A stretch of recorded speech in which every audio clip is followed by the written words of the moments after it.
오늘 즐거우셨습니까? 제 아내가 소나무를 굉장히 좋아해요. 근데 거기 아주 멋진 소나무들이 있어가지고 몇 컷 찍어서 아내에게 보내줬는데 되게 좋아하더라고요. 이렇게 무릎 연골이 파열이 돼가지고 이렇게 같이 못 왔습니다. 사진으로 이렇게 보내줬는데 하고 있을 것이라고 생각이 되어집니다. 이번 시간에는 골로새서 3장을 보시겠습니다. 자, 1장에서는 만물의 주 되신 그리스도, 우주 만물에서 주님이 차지하고 계신 그 자리를 내 삶 속에서도 주님이 차지하고 계셔야 됩니다. 2장에서는 믿음의 주 되신 그리스도, 특별히 사랑하게 하는 지혜를 주셨죠. 골로새 교회는 사도 바울이 개척한 교회가 아닌데 에바브라에 의해서 개척된 그 교회, 보지 못했던 성도들을 사랑하고, 또 우리도 예수 그리스도 때문에 이렇게 아무 연관이 없는 사람들 속에서 함께 공동체를 이루어서 사랑하고 있잖아요. 이 사랑하게 하는 지혜. 두 번째, 믿음을 세워주는 지혜. 우리가 추구하고 있는 것이나 내가 소유하고 있는 지혜와 지식이 궁극적인 목적은 누군가의 믿음을 세워줌으로 하나님의 영광을 드러내기 위함입니다. 그렇지 않다고 하면 그건 의미가 없는 거예요. 고린도후서 1장 24절에 보면 우리가 너희 믿음을 주관하려고 하는 것이 아니요 너희 기쁨을 돕기 위함이라 라고 말씀을 하셨습니다. 세 번째, 삶을 견고하게 하는 지혜. 뿌리 깊은 영성에 대해서 말씀을 드렸습니다. 너희가 그리스도 예수를 주로 받았으니 그 안에서 행하되 그 안에 뿌리를 박으며, 두 번째는 뭐죠? 세움을 입어 교훈을 받은 대로 믿음에 굳게 서서 감사함을 넘치게 하라. 그래서 감사가 믿음의 최고 표시입니다. 3장에서는 생활의 주 되신 그리스도, 로마서 1장부터 11장까지는 어떻게 구원받을 수 있느냐를 말씀하고 계시고, 12장부터 16장까지는 어떻게 그러면 구원받은 사람들이 실생활 속에서 그것을 적용할 수 있느냐를 말씀하시는 것처럼 3장, 4장은 실천편입니다. 생활의 주 되신 그리스도. 먼저는 생활의 주 되신 그리스도, 이 그리스도의 주제권을 생활 속에 실천하기 위해서는 두 가지입니다. 꼭 기억하시기 바랍니다. 첫째, 따라해 보세요. 하나님과의 관계 속에서 거룩을 이루어가라. 이게 먼저입니다. 하나님과의 관계 속에서 거룩을 이루어가라. 두 번째는 사람과의 관계 속에서 거룩을 이루어가라. 그래서 하나님과의 관계가 먼저 정립이 될 때, 십자가도 마찬가지죠.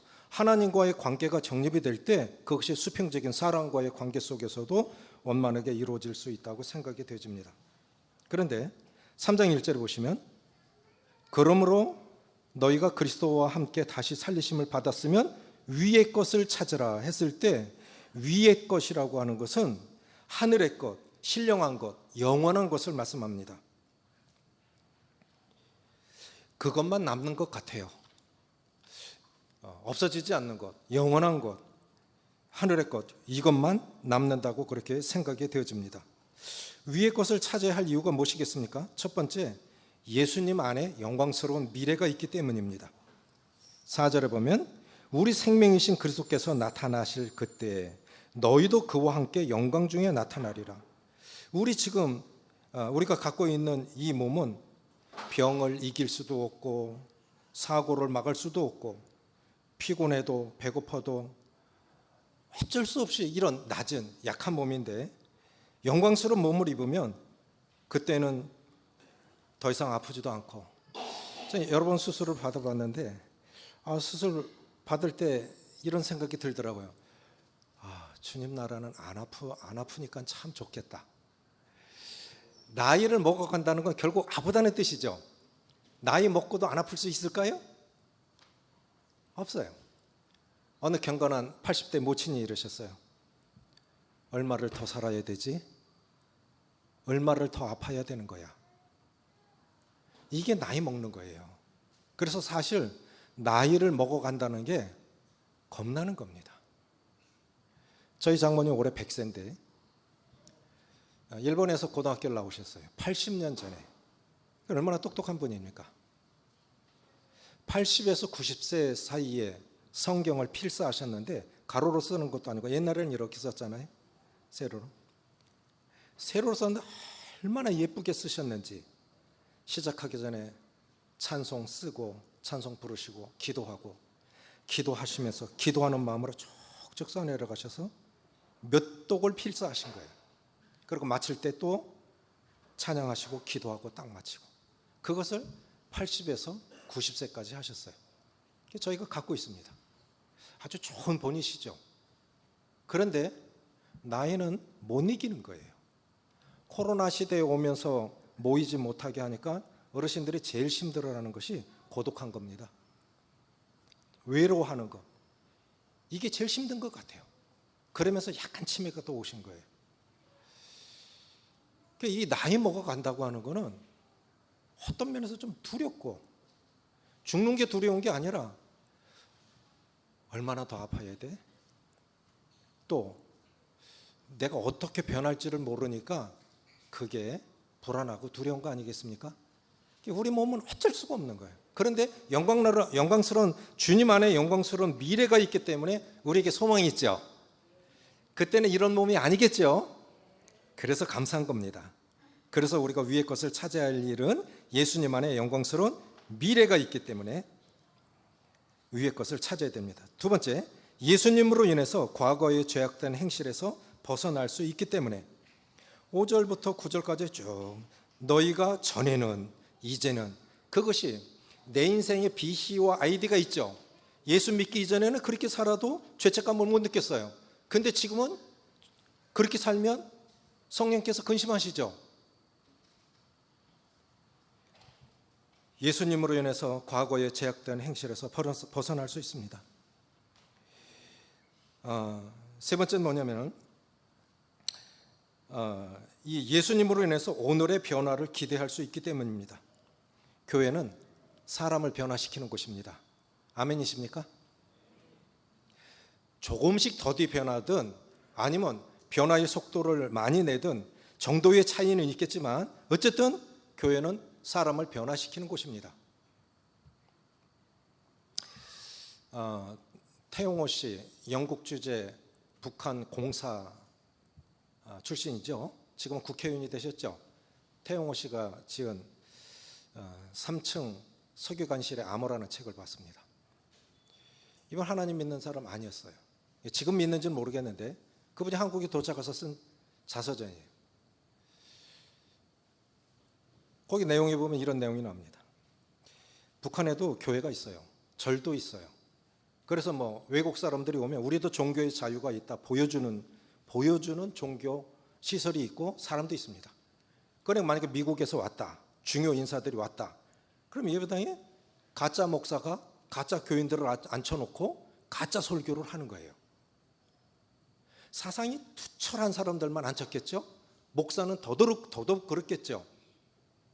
그런데 책에 있는 내용 그대로를 소개하자면, 그런데 가짜 목사가 가짜 교인들을 앉혀놓고 가짜 설교를 하는데 그 설교를 듣고 구원받는 사람들이 있다는 거예요. 놀랍지 않습니까? 목사가 가짜일지언정 그 목사가 전한 말씀은 사실이죠. 하나님 말씀이죠. 그러니까 성령이 역사하니까 가짜 목사가 가짜 이 교인들 앉혀놓고 가짜 설교를 했는데도 그 설교를 듣고 구원받는 사람들이 있다는 거예요. 이게 말씀이에요. 요한복음 6장 63절에 내가 너희에게 이른 말이 영이요 생명이라고 그러셨죠. 어제 제가 뒤를 돌아보세요 그러니까 다 돌아봤죠. 뭐가 돌려놨어요? 제 말이 돌린 거죠. 그리고 하나님 말씀이 그렇게 능력이 있는 거예요. 그런데 더 신기한 건 뭐냐면은 이렇게 예배를 드리면 찬송을 해야 될 거 아닙니까? 그래 찬송을 하는데 사람들이 예배당을 빙빙 도는 사람들이 한 주, 두 주 지나더니 점점 많아지더래. 이게 뭐예요? 지하 교인들이 있다는 거예요. 찬송 못해요. 그래서 어느 이렇게 책을 보니까 예수 믿는 사람들은 선단을 이루어서 여기서 고기를 잡아야 되는데 더 멀리 간대요. 더 멀리 나가서 거기서 예배를 드리고 돌아오는 거예요. 자기들끼리 헌금도 한대요. 찬송 못 불러요. 부르면 바로 잡혀가죠. 그런데 이거 공개적으로 지금 찬양을 드리고 있잖아요. 그러니까 이게 얼마 만에 듣는 찬양이야? 그러면서 너무 좋아갖고 예배당을 빙빙 돌면서 예배를 드리는 거예요. 우리 얼마나 자유롭습니까? 그런데 왜 찬양 못합니까? 그래서 교회를 폐쇄했다는 겁니다. 이래서는 큰일 나겠다. 그래서 성령의 역사는 못 막는 거죠. 교회는 사람을 변화시키는 곳입니다. 근본적으로 하나님의 말씀이 사람을 변화시키는 거죠. 우리가 위의 것을 찾아야 할 이유는 예수님 안에 영광스러운 미래가 있기 때문에. 두 번째, 예수님 안에 과거의 죄악된 행실에서 벗어날 수 있기 때문에. 전날에는 그렇게 살아도 괜찮았어요. 근데 지금은 그렇게 살아가면 안 되는 거죠. 세 번째, 예수님으로 인해서 오늘의 현재의 변화를 기대할 수 있기 때문에. 마틴 로이드 존슨이라는 목사님이 세 가지 구원이라고 이름을 붙인 이 칭의, 성화, 영화. 칭의가 뭐냐? 죄의 형벌로부터의 구원이 칭의입니다. 우리는 이 심판이 지나간 거죠. 우리가 지은 죄 때문에 지옥 가지는 않죠? 그러나 자백은 해야 되죠. 잘못할 때. 그렇죠? 그래서 심판이 예수님 안에서 다 이루어진 것이기 때문에 심판이 지나간 거예요. 이것이 칭의, 의롭다고 칭한 거예요. 의, 신분적으로. 그래서 죄의 형벌로부터의 구원이 칭의입니다. 그럼 성화는 뭐냐? 죄의 권세로부터의 구원. 자, 새가 날아가요. 나쁜 생각이 막 돌아다녀. 근데 새가 날아다니는 건 내가 못 막지만 새가 내 머리 위에 둥지 트는 거는 내가 막을 수 있는 거죠. 그건 자기 책임이죠. 나쁜 생각이 들 수 있지만 죄까지 이어지면 안 되는 거죠. 이것이 성화입니다. 제 큰딸이 고등학교 영어 교사인데 성화여고 교사예요. 기독교 학교에 성화. 거룩할 성자 될 화자. 100% 민주화된 나라 지구상에 없죠. 있어요, 없어요? 지금 미국 하고 있는 거 보면 깡패 국가 같죠. 그렇게 생각 안 듭니까? 어느 나라도 100% 민주화된 나라는 없어요.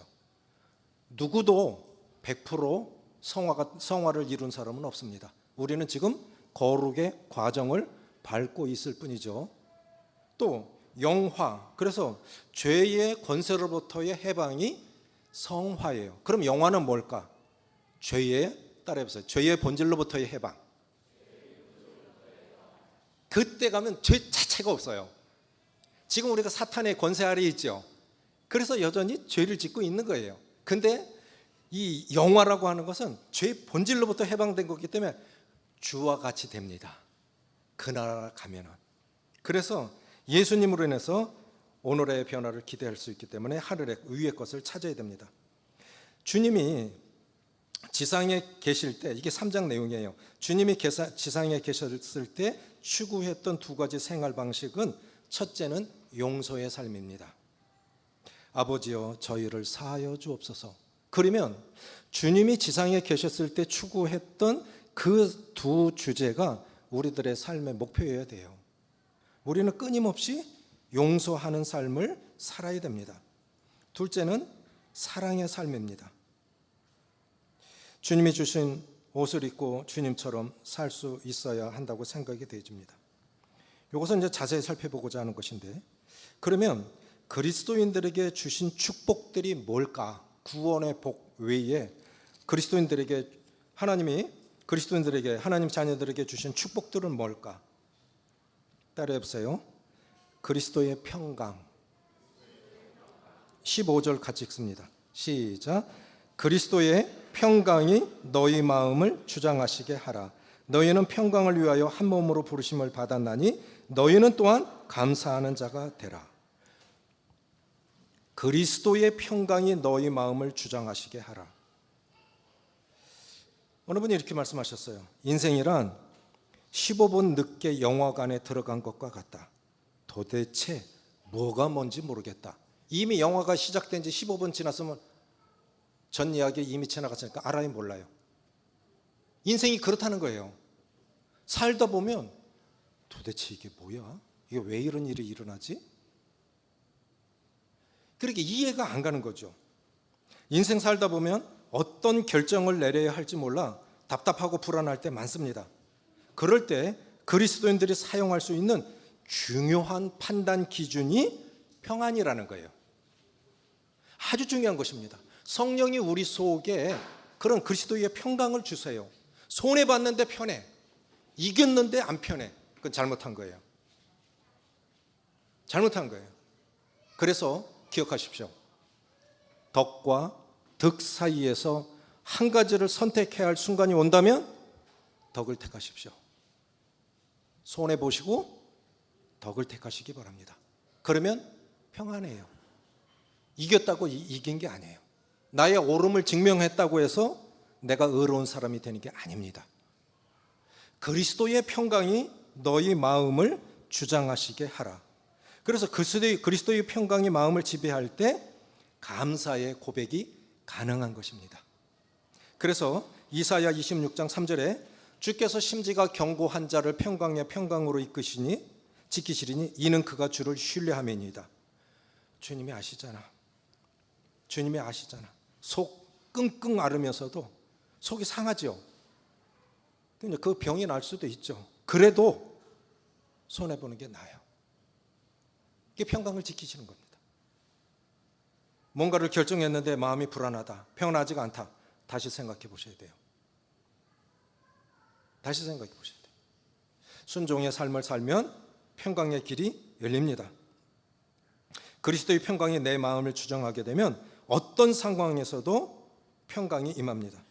베드로 헤로당이 죽이려고 내일이면 이제 옥에서 내놔서 이제 목 자르러 하는데 그 밤에 그냥 내일이면 목 날아가는 그런 상황인데도 자요. 얼마나 깊이 찼으면 천사가 거듭 찼을까요? 우리가 아직 죽음 위기를 경험하지 않아서 그렇죠. 죽음이 얼마나 무서운 건지 아세요? 남아프리카에서 있었던 일입니다. 보통은 사형 판결 나면 집행 일자를 안 가르쳐줘요. 근데 가르쳐줬대요. 내일 너 사형 집행할 거다. 다음 날 간수가 데리러 갔는데 그 사람 머리가 까만데 다음 날 가보니까 백발이 됐더래요. 이렇게 죽음이 무서운 거예요. 소박주님이 이런 말씀하세요. 죽음을 너무 쉽게 얘기하는데 그렇게 쉬운 게 아니야. 저희 고향 이제 시골이니까 소를 키웁니다. 송아지 사와서 애매가 되면 이제 팔아요. 그럼 소가 갈 때 그 큰 소 눈이 순하잖아요. 그 큰 소가 두 눈에서 눈물 줄줄 흘러요. 도살장에서도 마찬가지입니다. 대구 도살장에서 소 잡으려고 하는데 소가 그 사람 뿔로 받아서 죽었어요. 짐승도 자기 죽는 건 알아요. 그런데 베드로가 태연하게 잔다? 그건 어디서 온 확신입니까? 주님 뭐라 그러셨죠? 요한복음 21장에서 네가 젊어서는 띠띠고 네 마음대로 다녔겠지만 늙어서는 네가 원치 않는 곳으로 사람이 너를 데리고 갈 거다. 그러면 젊은 날에는 안 죽는다는 뜻이죠. 맞아요, 안 맞아요? 그러니까 헤롯은 너 나 죽일 수 없어. 죽는 거 겁 안 나. 근데 또 지금 너 나 못 죽여.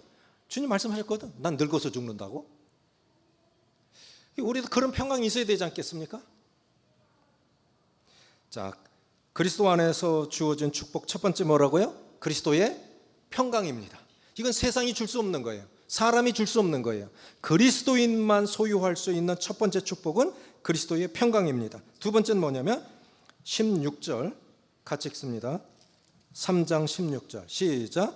그리스도의 말씀이 너희 속에 풍성히 거하여 모든 지혜로 피차 가르치며 권면하고 시와 찬송과 신령한 노래를 부르며 감사하는 마음으로 하나님을 찬양하고. 두 번째는 그리스도의 말씀입니다. 그리스도인의 성공적인 삶의 비결은 평강과 더불어 하나님의 말씀을 어떻게 적절하게 사용할 수 있느냐의 여부에 달려 있습니다. 그래서 어느 분이 이렇게 말씀하셨어요. 나와 하나님과의 사이의 거리는 나와 말씀의 거리와 비례한다. 아멘이십니까? 말씀을 늘 가까이 하는 분들은 하나님과 가까운 거예요. 말씀을 멀리하면 하나님과의 거리도 먼 것입니다. 거하다라고 하는 것은 말씀이 편하게 자리 잡다라는 뜻입니다. 그래서 그리스도인의 성공적인 삶의 비결은 그리스도의 말씀이 우리 속에 풍성히 거할 때임을 기억하시기 바랍니다. 세 번째, 17절 같이 읽습니다. 시작. 또 무엇을 하든지 말에나 일에나 다 주 예수의 이름으로 하고 그를 힘입어 하나님 아버지께 감사하라. 세 번째 뭡니까? 주 예수님의 이름을 주신 거예요. 하나님이 우리에게 주신 가장 큰 축복 중에 하나는 예수의 이름을 우리에게 주셨다는 겁니다. 그래서 우리가 그 이름을 믿고 구원을 받고 그 이름으로 기도하고 그 이름으로 능력을 행하는 것입니다. 제가 29살 때 연년생 1년 6개월, 둘째 6개월 이 연년생 어린 아기를 둘 데리고 대명동교회 사택에 들어갔습니다. 앞선 형제님 가정이 사시다 나갔기 때문에 누군가는 사택에 살아줘야 돼요. 대명동교회 컸거든요. 아무도 안 들어오는 거예요. 그러니까 이제 어떻게 하냐, 사택을 비울 수는 없고, 그래서 형제님들이 퇴근하고 와서 숙직을 하는 겁니다. 제 차례가 왔어요. 그때는 휴대폰도 없고 잠이 안 와요. 이제 저녁 먹고 숙직하러 성경 들고 갔는데 학개서를 읽을 차례입니다. 그런데 말씀이 딱 읽는데 이 전이 황무하였거늘 너희가 판벽한 집에 거하는 것이 가하냐? 사택은 쓰러져 가는데 너만 잘 먹고 잘 살겠다고? 이렇게 와 닿았어요. 그래서 밤 12시 아내에게 전화를 했어요. 여보, 이거 우리에게 들어가라는 소리 같은데? 아내의 동의 없이는 안 되잖아요. 그 어린애들을 데리고. 지금 생각해보면 어떻게 그렇게 살았는지 모르겠어요. 그 아내가 당신이 그렇게 분별하면 들어가야지요. 그런 거예요. 그래서 결혼 안 한 제가 작은 형님보다 먼저 결혼했기 때문에 작은 형님 모시고 있었는데 작은 형님까지 모시고 어린 두 애기 데리고 사택에 들어갔습니다. 사택에서 살 때예요. 지금 주님 나라 가신 경찰서장님이 계셨어요. 그런데 형제님이 대구 서장 되기 전에 대구 시경 상황실에 근무할 때인데 그 형제님의 아버지가 퇴근을 안 하신다는 거예요. 그럼 대구 시내의 모든 교통 상황은 상황실에서 다 파악하고 있으니까 상황판을 보니까 미확인 교통사고 사망자가 있어요. 가서 보니까 자기 아버지야. 뺑소니 차에 돌아가신 거예요. 그 어머니가 천주교 다녀. 그런데 장례 다 치르고 구술을 한 거예요. 구술을 했는데 둘째 누님이 교회는 나오고 있었는데 예수님 아직 영접 안 했거든요. 그냥 집이 비어 있는 거예요. 그러니까 성령도 집을 필요로 하죠. 우리 속에 계시죠? 귀신도 영이기 때문에 집을 필요로 해요. 그런데 깃대를 잡으라 하는데 무당이 큰아들은 하나님 성령을 모시고 있으니까 주인이 계시니까 못 들어가. 그 둘째 누나한테 잡으라니까 귀신이 걸려서 들어가 버린 거예요. 별별 소리를 다 내고 여자가 힘이 세면 얼마나 세요. 하도 할 수 없으니까 교회를 데리고 왔는데 제가 청년회를 맡고 있었는데 청년 4명이 이 여자 하나를 못 이겨요. 귀신이 들어가니까 얼마나 힘이 센지 귀신을 옆에 놓고 여긴 예배를 드려야 되니까 예배는 드려야 되고 옆방에서는 귀신 눕혀놓고 주물럭주물럭 하고 있는 거 어떻게 할 줄을 알 수 있어야지. 그랬더니 사역하시는 형제님 딸이 이제 대학교 다니고 있었는데 저에게 뭐라 그러냐면 형제님 우리는 예수님은 아니지만 예수님이 명령하시니까 귀신 나갔잖아요. 그럼 우리는 예수님은 아니지만 예수님 이름으로 명령하면 나가지 않을까요? 그 말이 맞을 것 같아. 그럼 한번 해보자. 그래서 청년들 눕혀놓고 처음 해보니까 목사 흉내 내기도 어렵잖아요. 그리고 어쨌든 했어. 예수의 이름으로 명하노니 저에게서 나오라. 그러니까 못 나가 그러더라고. 이게 얼마나 우스운지. 그런데 또 귀신 앞에서 웃으면 안 되잖아요. 탁 돌아서서 또 웃음 탁 찾고 거룩하게 다시 명하노니 저에게서 나오라. 그러니까 내일 나갈게 그래요. 여기 봐라, 놀고 있네. 놀자는 거지. 그래서 예수의 이름으로 명하노니 저에게서 나오라 하니까 이 여자가 눈이 뒤집혀지고요, 거품을 뻑뻑뻑뻑 물어요. 귀신이 나간 거예요. 보이지 않죠? 야, 예수의 이름이 창조주이시죠. 천사도, 보이지 않는 세계, 천사도 있고 귀신도 있지만 인간보다 고동하게 만들어졌지만 피조물이잖아요. 그러니까 예수님의 이름에 복종을 하는 것입니다. 저는 귀신 들린 사람 많이 봤어요. 예수의 이름을 우리가 가졌다고 하는 것은 어떤 의미냐? 어느 분은 이것을요, 주님이 우리에게 그분의 이름을 주셨다고 하는 건 인감도장을 우리에게 맡기신 것과 같다고 그랬어요. 뭐와 같다?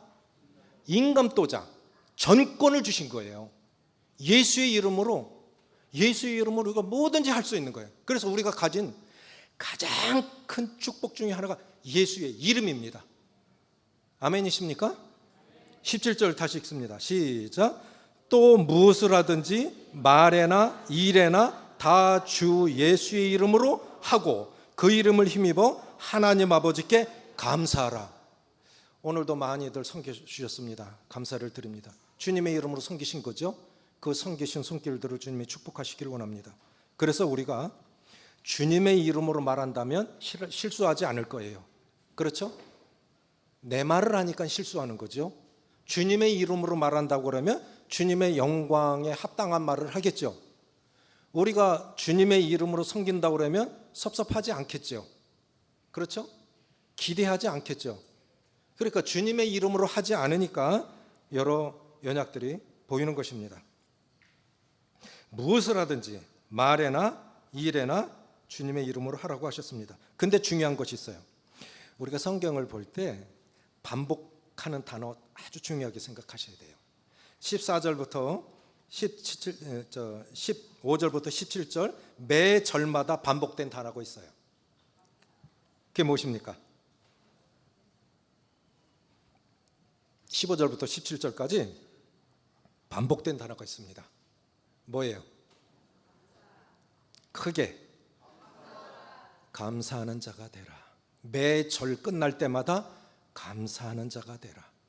그리스도의 평강이, 이 감사라고 하는 것은 그리스도의 평강이라는 토양이 이루어졌을 때 감사라는 열매가 맺히는 것입니다.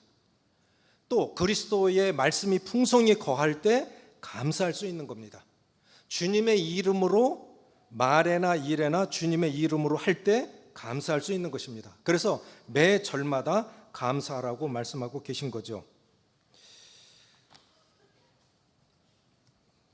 자, 그래서 하나님과의 관계에서 거룩을 이루어가라 속에는 이런 내용들이 있습니다. 그러면 사람과의 관계 속에서 다른 사람과의 관계에서 거룩을 이루어가라. 그 주재권이 제일 먼저 이루어져야 할 곳이 가정입니다. 여기서 그렇게 말씀하고 있습니다. 그리스도의 주재권이 어디서 제일 먼저 이루어져야 된다고요? 가정입니다. 가정에서도 제일 먼저 말씀하신 것이 부부관계입니다. 부부관계. 자, 성경에서 무엇을 먼저 언급하셨느냐 하는 건 굉장히 중요한 거예요. 히브리서 12장 14절에 보면 화평함과 거룩함을 따르라. 이것이 없이는 아무도 하나님을 보지 못하리라. 주를 보지 못하리라. 자, 우리는 보통 거룩을 먼저 생각해요. 근데 성경은 뭘 앞세우셨죠? 화평을 먼저 말씀하셨어요.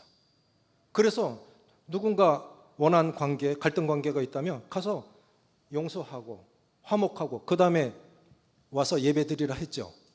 그렇죠?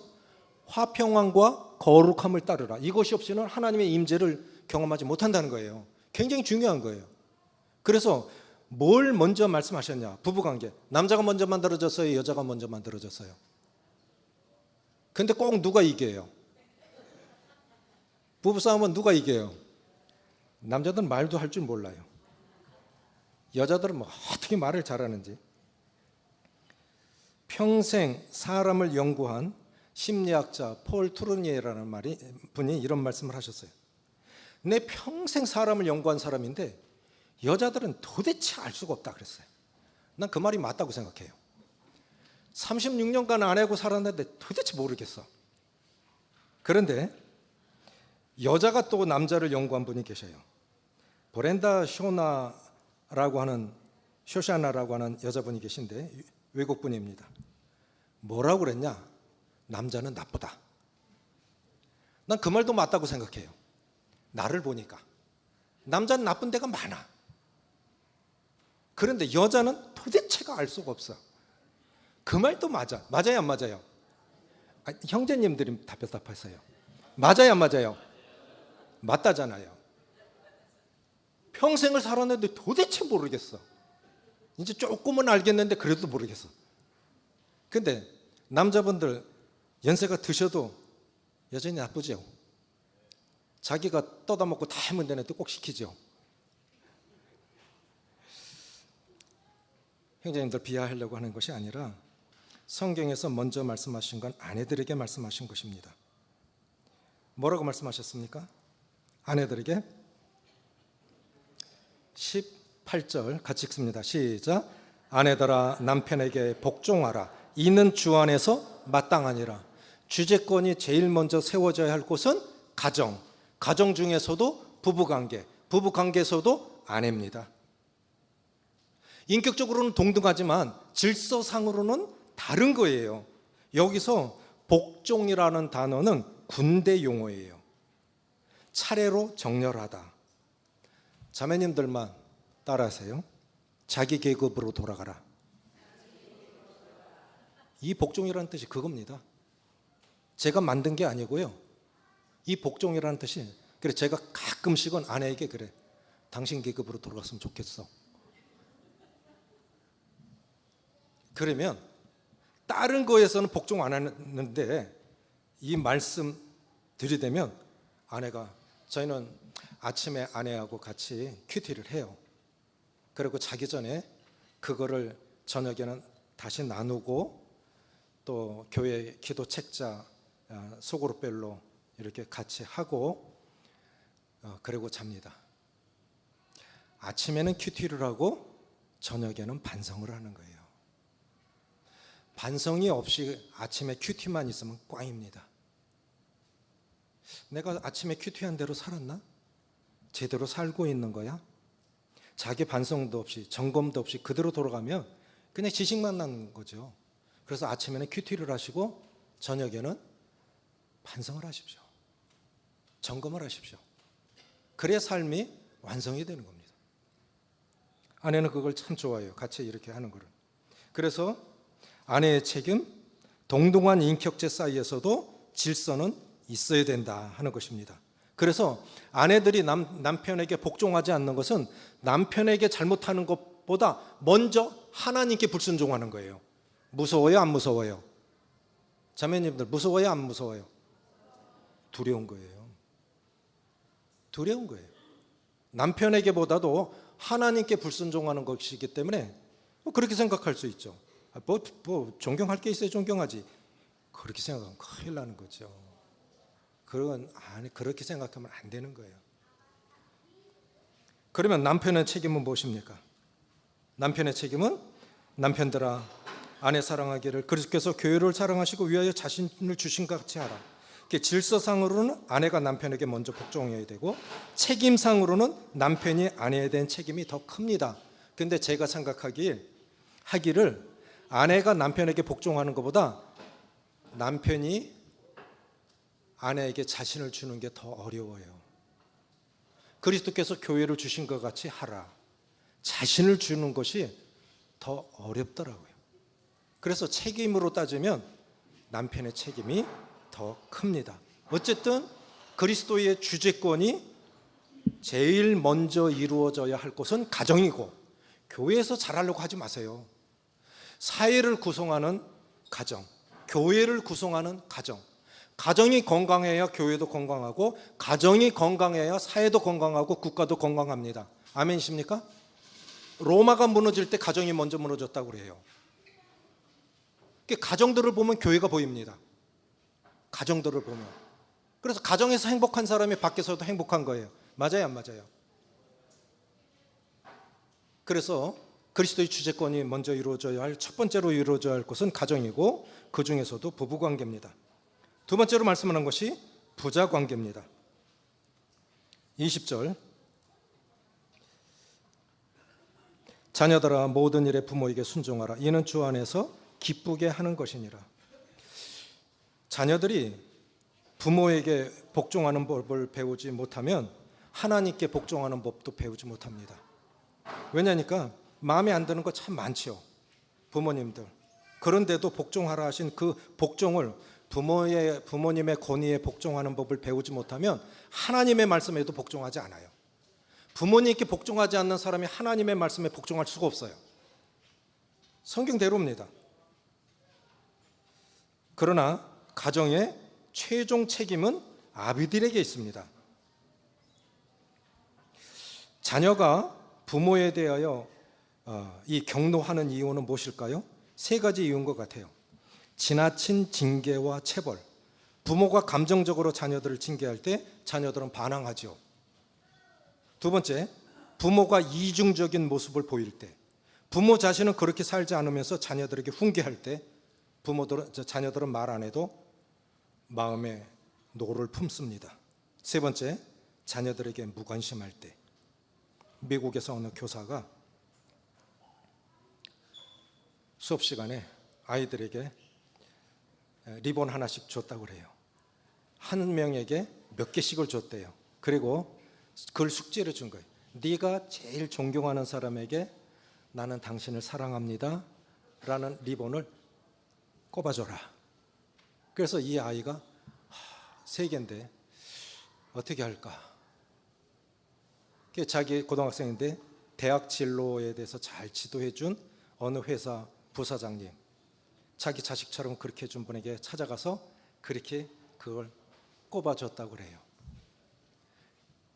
그리고 또 하나는 당신이 제일 사랑하고 좋아하는 분에게 이걸 꼽아주십시오. 하나를 더 준 거예요. 자기도 가만히 생각하고 있다. 내가 부사장인데 맨날 가정은 뒷전이고 회사 일에만 매달리고 그렇게 살았는데 내 외아들한테 마음 표시를 해야 되겠다 해서 집에 돌아가서 아이에게 이런 일이 있었다. 우리 사무실에 찾아오는 고등학생이 나에게 이렇게 나를 존경한다고 하면서 나에게 리본을 달아줬는데 내가 정말 감동적으로 참 마음이 감동이 됐다. 아빠 생각해보니까 네한테 참 잘못한 것 같다. 근데 나 너 정말 사랑한다. 그러면서 사랑한다고 리본을 꼽아줬는데 이 아이가 울더래요. 왜 울었냐? 아빠 나 내일 자살하려고 그랬어.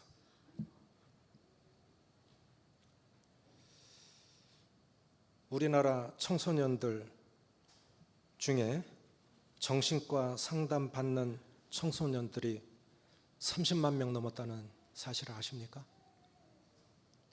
유럽의 청소년들은 사고나 질병으로 죽는데 OECD 국가 중에서 유일하게 대한민국만 청소년들이 자살을 제일 많이 해요. 부모들이 잘못 살아가고 있는 거지요. 맞아요, 안 맞아요? 우리 그리스도인 부모님들은 어떻습니까? 이 수양회 때 한번 깊이 생각해 보십시오. 저는 잘하지 못했지만 저희 아버지가 참 방탕하게 사셨어요. 어머니가 47에 돌아가시고 어느 날 형들은 이제 초등학교 가고 나는 어리니까 엄마를 따라서 밭에도 가고 논에도 가고 하는데 어느 날 어머니가 큰 보따리를 들고 논두렁을 가요. 어리지만 느낌에 어머니가 먼 길을 가시는 것 같아. 어머니 없는 집이 너무 무서운 거예요. 그럼 내가 울면서 따라갔어. 그러니까 어머니가 돌아서시면서 이놈의 자식 너 때문에 못 가겠다. 그래서 그러시면서 울며 돌아서신 거예요. 너무 충격이었어요, 저는. 그래서 학교 갔다 온 형들한테, 형, 엄마가 오늘 그랬어. 이런 일이 있었어. 그러니까 형들이 뭐라냐? 야, 말도 마라. 엄마 수없이 그랬다. 그래서 자식들 바라보고 참았기 때문에 아버지는 비록 방탕하게 사셨어도 어머니가 그렇게, 제가 구원받을 수 있었던 것은 이사야 59장에 여인이 어찌 그 젖먹는 자식을 잊겠느냐, 자기 태에서 난 아들을 잊겠느냐, 그들은 혹 잊을지라도 나는 너희를 잊지 아니하리라. 이게 우리 어머니인데, 우리 하나님도 그런 분이야? 그럼 나 믿을 수 있지. 그래서 예수님 믿을 수 있었어요. 그래서 6남매가 다 살아남은 겁니다. 6남매가 다 주님 안에 있는 겁니다. 이게 어머니예요. 그런데 난 아버지처럼 살고 싶지 않아서 한 15년 전인가요? 아버지 학교에 갔어요. 별별 사연이 다 있어요. 당신 아버지 학교 안 나오면 이혼. 그래갖고 그냥 내던지고 차 가지고 간 부인도 있대요. 지점장도 있고 교사도 있고 별별 사람이 다 왔어요. 한 분이 간증을 하는데, 아버지 학교 끝나니 다 돌아가면서 간증을 해야 되는데, 한 분이 간증을 하는데 뭐라 그러냐면 울면서 간증을 하기를, 내 아들이 수능을 잘못 쳤는데 내가 그 아들을 야구방망이로 때렸어요. 그래서 얘가 외국으로 날라버렸는데 지금도 소식이 없어요. 그러고 우는 거예요. 또 할아버지가 오셨어요. 그 할아버지, 아니 어르신은 왜 오셨습니까? 여기는 아버지 학교지 할아버지 학교 아니거든요. 그랬더니 내가 애비 노릇은 못했지만 할아버지 노릇이라도 잘해보려고 왔어요. 이 그리스도인들은 이런 마음 갖고 있어야 돼요. 우리 지난날 몰라서, 못 배워서, 부모한테 배운 게 없어서, 그런 환경 속에서 자랐기 때문에 그럴 수밖에 없었어요. 제 아내는 양반 가문에서 자랐기 때문에 확실히 달라요. 근데 나는 너무 안 좋은 이 환경 속에서 자랐기 때문에 그냥 불쑥불쑥 막 본성들이 나오잖아요. 그래 내가 이런 가정 황폐 속에서 자라서 핑계할 수는 없지만 나름 노력은 하지만 잘 안 돼요. 그래도 우리가 부모한테 배운 게 없어서 그렇다 할지라도 변화되어야 할 거 아닙니까? 그래 맞지요? 그렇죠?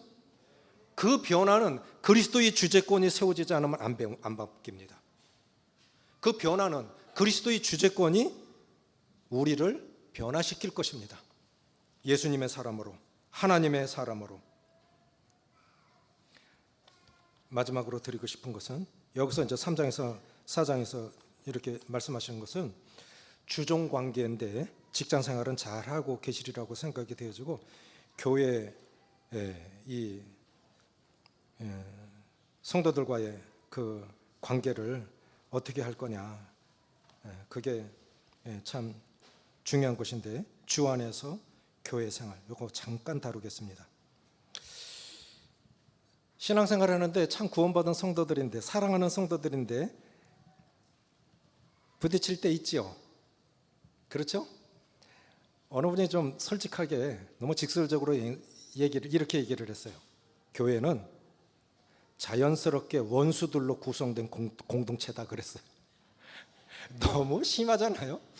원수들로 구성된 공동체다. 갈등 관계 주님 성경에 보면 있습니까 없습니까? 갈등 뜻이 뭔지 아세요? 한문을 풀어보면요 굉장히 성경적인 거 많습니다. 갈등은 칙갈자에다가 등나무 등자입니다. 칙은 왼쪽으로 꼬고 돌아요. 등나무는 오른쪽으로 꼬고 돌아요. 그럼 한 바퀴 돌 때마다 부딪혀요, 안 부딪혀요? 이게 갈등이라는 거예요. 속성이 다르기 때문에 부딪히는 거예요. 자기는 칙은 왼쪽으로 꼬고 도는 게 자연스러운 거야. 정상이에요. 등나무는 오른쪽으로 꼬고 돌아야 돼. 자기는 정상으로 했는데 부딪혀. 이게 인간의 본성이라는 겁니다. 그럼 어떻게 해야 돼? 내 마음도 네 마음도 아닌 주님의 마음을 품을 때 가능합니다. 그래서 너희 안에 이 마음을 품으라. 곧 그리스도 예수의 마음이니 그는 근본 하나님의 본체시나 하나님과 동등됨을 여길 것을 동등됨을 여기지 아니하시고 오히려 자기를 비워 종의 형체를 가져 사람들과 같이 되었고 사람의 모양으로 나타나셨음에 죽기까지 복종하셨으니 곧 십자가에 죽으심이라. 주님의 마음을 품을 때 가능한 것입니다. 우리에게 내 마음이 그렇게 넓지가 않아요. 이해 관계 속에 들어가 보면 우리 본성 그대로 나옵니다. 그래서 주 안에서 교회 생활을 어떻게 해야 될 거냐? 따라해 보세요. 관용하라. 빌립보서 4장 4, 5절에 주 안에서 항상 기뻐하라. 내가 다시 말하노니 기뻐하라. 그리고 이어지는 절이요. 너희 관용을 모든 사람에게 알게 하라. 주께서 가까우시니라. 관용하라. 인간관계 속에서의 갈등을 해결하는 비결, 관용하는 것입니다. 우리는 때때로 피해자이면서도 때때로 가해자가 됩니다. 맞습니까? 안 맞습니까? 자기는 못 느끼지만 자기가 상처 주고도 모를 때 많아요. 상처를 받은 만큼 누군가에게 그만큼의 상처를 주면서 살아갑니다. 자기 오름에 매달리면 다른 사람들은 모두 십자가에 매달아야 할 사람으로 보입니다. 자신이 완벽하지 않음을 인정하고 남의 부족을 인정하고 용납하십시오. 주 안에서의 교회 생활 관용하라. 두 번째, 따라해 보세요. 서로 받으라. 화합의 1차적인 책임, 이게 중요한 거예요. 부부 관계 속에 갈등이 일어나든 부자 관계 속에서 갈등이 일어나든 부모하고 자식하고 싸우면 누가 이겨요?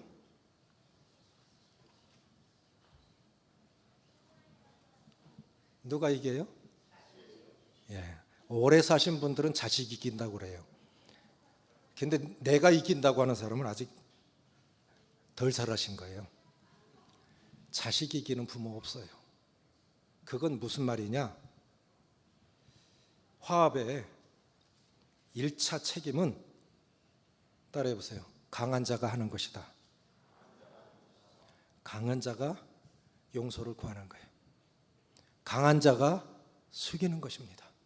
믿음이 강한 자가 약한 자를 받는 것입니다. 그래서 성숙한 사람이 미숙한 사람을 받는 것입니다. 저는 사과 잘해요. 사역을 끝냈죠. 지금도 동역하신 장로님들도 다 퇴임하셨는데 그분들은 지금 소그룹장으로 지금 섬기고 계세요. 저희 교회에서는 80 되기 전까지는 노인 아니에요. 70대들은 다 현장에서 뛰어야 돼요. 소그룹장으로. 잘하십니다. 정말 잘하십니다. 그런데 그 퇴임 장로님들 뭐라 그러시나? 수시로 하는. 내 남편이 여기까지 올 수 있었던 건 노영자님이 먼저 가서 사과했기 때문이야. 그 남편들도 그래. 형제님 그렇게 안 하셨으면 전 지금 없었을 겁니다. 내가 잘못했으면 그건 당연히 먼저 사과해야 되고 상대방이 잘못했어도 제가 먼저 가서 사과합니다. 죄송합니다. 미안합니다. 그럼 그분도 풀려요. 강한 자가 먼저 사과하는 거예요. 그러면 관계는 풀립니다. 우리가 미숙해서 고집을 부리는 것이죠. 그래서 문제 해결의 1차 책임은 성숙한 자에게 있다. 로마서 15장 1절에 믿음이 강한 우리는 마땅히 믿음이 연약한 자의 약점을 담당하고 자기를 기쁘게 하지 아니할 것이라. 빌립보 교회 유오디와 순두계 유일하게 여인들에 의해서 시작된 교회가 빌립보 교회입니다. 그런데 그 기둥 같은 자매님들끼리 갈등이 일어난 거예요. 교회가 어려워지죠. 바울이 어떻게 편지합니까? 관용하라, 받으라. 소극적인 의미에서 하나됨을 이루는 비결은 판단하지 않는 것이고 적극적인 의미에서 하나됨을 이루는 비결은 서로 받는 것입니다. 관용도 마찬가지입니다. 소극적인 의미에서의 관용은 덮어주는 거예요. 관용하라, 덮어주는 건데 적극적인 의미에서는 그것을 뛰어넘어서 저분이 뭐 필요하지? 그거 도와주는 거예요. 그래 뭐라 그럽니까? 저들의 필요를 채우라. 저들이 복음에 수고했던 개척 초기부터 수고했던 분들이다. 그분들 도우라는 거예요. 물질로 도우라는 거예요. 해보십시오. 어려워진 관계 있으면 선물하세요. 그리고 그분이 진짜 필요로 하는 것이 무엇인가 찾아보시고 기도해 보세요. 그렇게 해서 선물하면요, 그분 감동받아요. 소극적인 의미에서의 관용은 덮어주는 거고, 적극적인 의미에서는 그걸 뛰어넘어서 그분의 진짜 필요를 채워주는 거예요. 우리 그리스도인들이 그렇게 살아가야 되지 않겠습니까? 생활의 주 되신 그리스도 따라해 보십시오. 생활의 주 되신 그리스도. 생활의 주 되신 그리스도를, 이 주제권을 이루어 가려면 하나님과의 관계에서 거룩을 이루어 가라. 이게 먼저고, 두 번째는 사랑과의 관계에서 거룩을 이루어 가라. 하나님과의 관계 속에서 거룩을 이루어 가기 위해서 주님이 주신 축복, 그리스도의 평강이 너희 마음을 주정하시게 하라. 두 번째는 말씀이 풍성히 거하여 피차 권면하고 위로하고. 세 번째 뭐죠? 말에나 모든 일에나 그리스도의 이름으로 하라. 그렇게 하셔서 지금도 행복하시겠지만 더 행복하시고 풍성하시고 능력 있는 삶을 사시는 수원중보교회 성도님들 되셨으면 좋겠습니다. 기도하시겠습니다.